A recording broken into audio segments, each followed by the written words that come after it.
என் அன்பு பிள்ளையே, நான் உன்னை கைவிட மாட்டேன் தங்கமே. உன்னை வருத்திக் கொண்டு உனது முழு பாரத்தை நீ சுமக்காதே. அதை என் மீது சுமத்திவிட்டு மகிழ்ச்சியாக இரு. அப்பா, நீங்கள் தினமும் ஆறுதலாக என்னிடம் வினவுகின்றீர்கள். எப்போது எனது துயரங்கள் தீரும் என்று தெரியவில்லை. நான் பட்ட வலிகள், எனது மன அழுத்தம், நான் பட்ட அவமானங்கள், என்னை மற்றவர்கள் நடத்திய விதம், நானும் எனது பிள்ளைகளும் பட்ட துயரங்கள் சொல்ல வார்த்தைகள் இல்லை. குழந்தா, அனைத்தையும் நான் அறிவேன். அது கூட தெரியாமல் நான் இங்கில்லை. எது நடந்தாலும் நான் இருக்கின்றேன் என்பதை மறந்துவிட்டான். நம்பிக்கையை இழந்து விடாதே.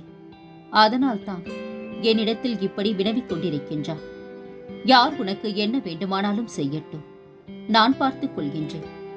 உன்னை புரிந்து கொள்ளாதவர்களுக்கு மத்தியில் நீ வாழ்கின்றாய். அவர்கள் வெளியில் நடிப்பவர்களை உண்மை என நம்பும் மனிதர்கள். ஆனால் அவர்களிடம் உண்மையான அன்பும் பாசமும் இருப்பினும் அதை ஒரு நாளும் வெளியில் காட்ட மாட்டார்கள். வெளியில் தெரியும் வண்ணம் அவர்கள் இருக்க மாட்டார்கள். அப்படி வேஷம் போடுபவர்களை நம்புகின்ற அவர்கள்தான் பாவம். அப்படி இருப்பவர்களை குறை சொல்லாதே. உனக்கு ஒரு விஷயம் பிடிக்கவில்லை என்றால் அதை விட்டு அகன்று அதை யோசிக்காமல் வாழ கற்றுக்கொள். உன் வாழ்க்கையில் உன் அன்புக்கு தகுதியானவர்களை நான் அனுப்புவேன். அதுவரை நீ சற்று பொறுமையாக இரு. அதற்குள் உன்னிடம் அன்பு காட்ட யாருமே இல்லை என புலம்பாதே. உனக்கு நல்லது நடந்தால் அது உனக்கு சந்தோஷத்தை கொடுக்கும். இதையே நீ அவருடைய எண்ணங்கள் நிறைவேறட்டும் என்று விட்டுவிடு. எதற்கும் செவிசாய்க்காமல் இரு. உன்னை வீழ்த்தி பார்க்க ஆசைப்படுகின்றார்கள். உன்னை அதிலிருந்து விடுவிக்கவில்லை என்றால் நீ என்னிடம் வினவிக் கொண்டும் வினாக்களை கேட்டுக்கொண்டும் இருக்க முடியாது. யாரை யார் வீழ்த்தி பார்க்க நினைப்பது? என் பிள்ளைகளை கண்டிக்கவோ அடிக்கவோ திட்டவோ எனக்கு மட்டும்தான் உரிமை இருக்கின்றது. உங்களை படைத்தவனும் காப்பவனும் நான். யாராவது கேடு விளைவிக்க நினைத்தால் அவர்களின் செயல்கள் சாம்பலாகி போகும். கவலைப்படாமல் இரு. அனைத்தும் விரைவில் முடிவுக்கு வரப்போகின்றது. உன்னை அனைத்திலும் இருந்து முழுவதுமாக நான் விடுவிப்பேன். கலங்காதே, காத்திரு. உனது கைகள் ஓங்கப் போகின்றது. இந்த நாள் வரை உனக்கு நான் காண்பித்த அற்புதங்கள் எல்லாம் சிறிய வடிவுகளே. இனிமேல் அடுத்தடுத்து உன் வாழ்வில் அழகிய, நிம்மதியான, மகிழ்ச்சியான, வெற்றியான நிகழ்வு நடக்கப் போகின்றது.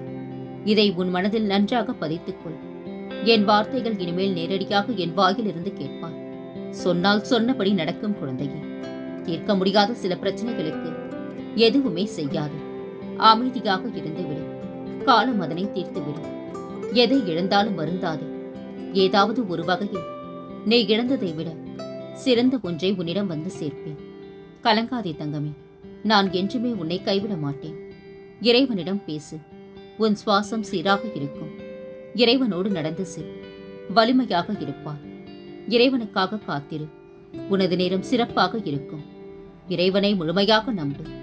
நீ எப்போதும் வாழ்வில் வெற்றி பெறுவாய். உன் அனைத்து கஷ்டங்களும் நீங்கும் நேரம் வந்துவிட்டது குழந்தையே.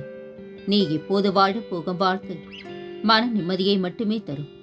யாருக்கும் தெரியாமல் நீ அழுதாலும் உனக்கே தெரியாமல் உன் கண்ணீரை துடைக்கும் என் கைவிரலை நீ விரைவில் உணர்ந்து கொள்வாய். வெற்றியின் படிகளை சொல்கின்றேன் கேள். முதலாவது தோல்வி, இரண்டாவது அவமானம், மூன்றாவது உழைப்பு, நான்காவது நம்பிக்கை, ஐந்தாவது விடாமுயற்சி, கடைசியில் தான் வெற்றி குழந்தையே. கஷ்டத்தை கொடுத்தாலும் நம்பிக்கையை சோதித்தாலும் உனையின்றி வேறில்லை. நீயே கதி என்று நீ நினைத்த நொடி பொழுதில் கை கொடுக்க நான் வருவேன் குழந்தையே.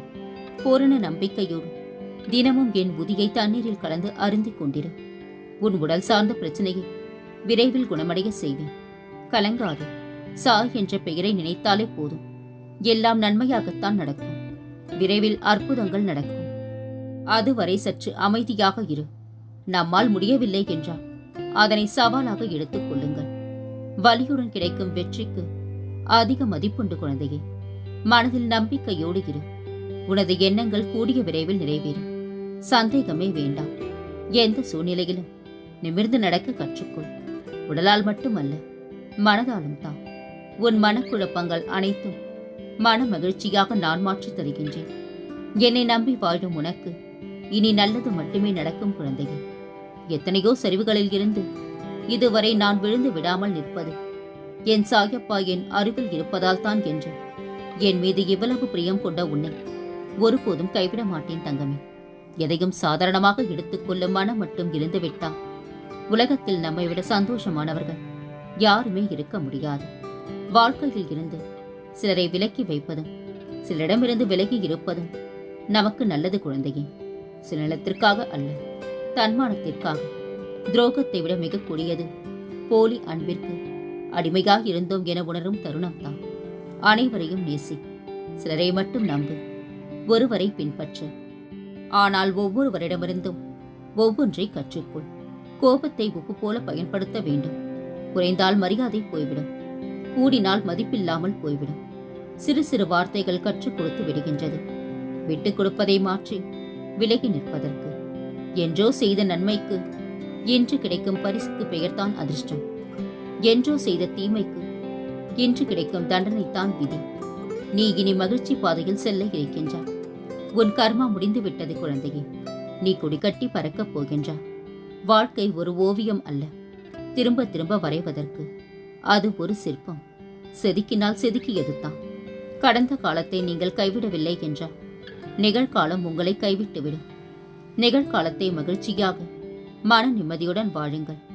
எதிர்காலம் நிச்சயம் உங்களை பிரகாசமாக வரவேற்கும். விட்டு விலக மனமில்லை என்றாலும் விட்டு விடுங்கள். சில நேரங்களில் விலகலும் புரிதலை தரலாம். யாரையும் எதையும் ஆழமாக நேசிப்பதும் ஆழமாக யோசிப்பதுமே பல துன்பங்களுக்கு காரணம்.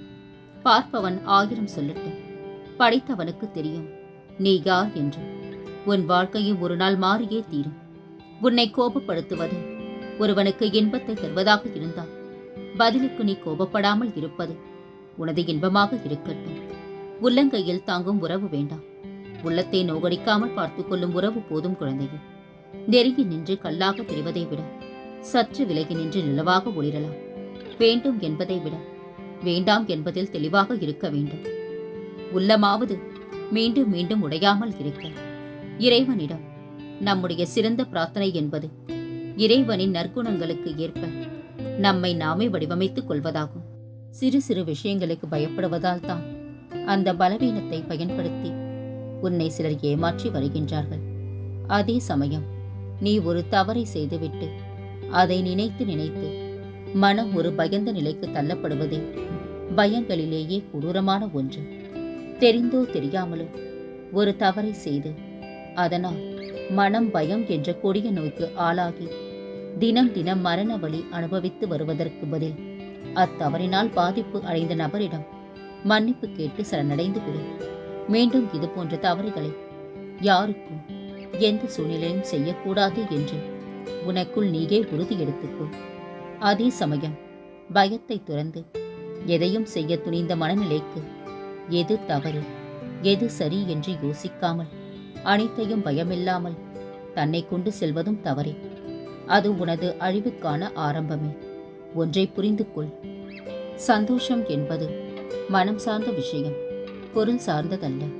பணம் இருந்தும் சந்தோஷமில்லாமல் வாழும் நிறைய பேரை நீயே பார்த்திருக்கின்றாய்.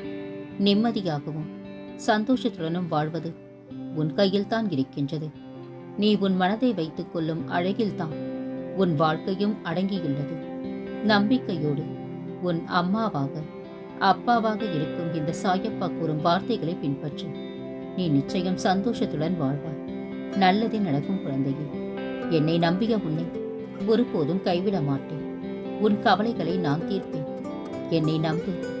என்னை பார்த்து கொண்டிருக்கும் உன் கண்களையும் என் பெயரையே உச்சரித்துக் கொண்டிருக்கும் உதடுகளையும் என்னையே சுவாசமாக்கி உள்ளெழுத்து வெளிவிடும் உன் மூக்கினையும் என் நாமத்தையே சுவை என கூறும் உன் நாக்கினையும் என் பெயரை கேட்டதும் சிலிர்த்து உருகும் செடிகளையும் நான் ஆசிர்வதிக்கின்றேன். என் அப்பா எனக்கு எல்லாம் தருவார், என் தந்தை என்னை பார்த்துக் கொள்வார் என்று மனதில் நினைத்து உருகி நிற்கும் உன்னை பார்க்கும் போது என் அடிவயிறு கலக்குகின்றது. உன் உள்ளத்தில் கொட்டி கிடக்கும் பிரச்சனைகளை எல்லாம் எண்ணி பார்த்தார். அவை இந்த உலகத்தை விட பெரிதாக அல்லவா இருக்கின்றது? உன்னை புரிந்து கொள்ளாதவர்கள் மத்தியில் அவர்களுக்காக உன்னை கரைத்துக் கொண்டு வாழ்க்கையை நடத்துகின்ற உன்னை நினைத்து நான் பெருமிதப்படுகின்றேன். நாள்தோறும் சிக்கல்கள், குடும்பத்தில் பிரச்சனை, நிராகரிப்பு, வேலை பளு, மன உளைச்சல் என நீ படும் அவஸ்தைகளை பார்க்காத இவர்கள் உன் மீது பொறாமைப்படுகின்றார்களே. எப்போதும் உன் விருப்பம் போல் செய்யப்பா என சொல்லி என் மீது உன் பாரத்தை போடுவதை பார்த்து நான் மெழுகை விட மேலாக உருகிக் கொண்டிருக்கின்றேன். என் கண்களில் இருந்து ஆராய் பெருகும் சூடான நீரினால் உன் கர்ம வினைகளை கழுவிக் கொண்டிருக்கின்றேன். அவர்களை பற்றி கவலைப்படாதே. உன்னிடம் கை நீட்டி வாங்கும் அளவிற்கு உன்னை வைத்து இருப்பேனே தவிர நீ அவர்கள் வீட்டு வாசலில் நிற்குமாறு வைத்திருக்க மாட்டேன் குழந்தையே. உன்னை தேடி அவர்களை வர வைக்கின்றேன். நான் இருக்க கவலையே. விரைவில் உன் கவலைகளை தீர்ப்பேன். என்னை நம்பு. நாடி வந்தால் தேடி வருவேன். என்னை ஒரு நொடி நினைத்தால் ஒவ்வொரு கணமும் நான் துணை இருப்பேன். உன்னை வீழ்த்த நினைப்பவன் பயன்படுத்தும் ஆயுதம் உன் மனதை சிதைப்பது. நீ உன் மனதால் தெளிவாக இரு. உன்னை ஒருவராலும் வீழ்த்த முடியாது. என் செல்வமே, நடக்காது என தெரிந்தாலும் கிடைக்காது என புரிந்தாலும் மனம் எதிர்பார்ப்பதை மட்டும் நிறுத்துவதே இல்லை. நம்மை எந்த இடத்தில் வைத்திருக்கின்றார்கள் என்பதை தெரியாமலேயே அவர்களை நேசித்துக் கொண்டிருப்பது தான் முட்டாள்தனம் குழந்தையே. வாழ்க்கையில் பிடித்தது எல்லாமே கிடைப்பதும் இல்லை, கிடைத்த எல்லாவற்றையும் பிடித்தது போல் மாற்றவும் முடியவில்லை. ஆனாலும் வாழ்கின்றோம். ஆயுள் முடியும் வரை வாழ வேண்டும் என்பதற்காக. முடிவே இல்லாத போராட்டம்தான் இந்த வாழ்க்கை. முடியும் வரை போராடு. வென்று விடலாம். யாருக்காகவும் உன்னை மாற்றிக்கொள்ளாதே. ஆனால் உனக்காக தன்னையே மாற்றிக்கொள்பவர் கிடைத்தால் அவர்களை தொலைத்து விடாதே. யாரும் உன் கண்ணீரை பார்ப்பதில்லை. யாரும் உன் கவலைகளையும் பார்ப்பதில்லை. யாரும் உன் வழிகளை பார்ப்பதில்லை. ஆனால் எல்லோரும் உன் தவறை மட்டும் பார்க்கின்றார்கள். எந்த ஒரு சூழ்நிலையிலும் நமக்கு நாமே ஆறுதல் கூறும் மனதைரியம் இருந்தால் வாழ்வில் எதையும் எளிதில் கடந்து விடலாம். வைரம் தீட்ட தீட்டத்தான் பிரகாசிக்கும். நாம் கஷ்டம் படப்படத்தான் வாழ்க்கையும் பிரகாசிக்கும். தட்டி பறிப்பவர்களையும் தட்டி கொடுப்பவர்களையும் அடையாளம் காணும் அளவிற்கு அறிவு இருந்தால் போதும். வாழ்க்கையில் வென்று விடலாம். மன அழுத்தத்தோடு சிந்திக்காதே. அது ஒருபோதும் வெற்றியை தராது. புன்னகையோடு சிந்தித்துப் பார். புது அறிவு பிறக்கும். வெற்றியும் கிடைக்கும். நல்லவர்களுக்கெல்லாம் நல்லது எப்போதும் கொஞ்சம் தாமதமாகத்தான் நடக்கும். தர்மத்தின் வாழ்வதனை சூதுக்கவும் இறுதியில் தர்மமே வெல்லும். உனக்கு கிடைத்தது எதுவாயினும் அதுவே சிறந்தது. நீ இழந்தது எதுவானாலும் அதைவிட சிறந்தது கிடைக்கும் என்ற நம்பிக்கைத்தான் உனக்கு நல்லதை நடத்தி தரும். உன் தலைவிதியை நான் மாற்றி எழுதிவிட்டேன். இனி அனைத்தும் சுகம்தான்.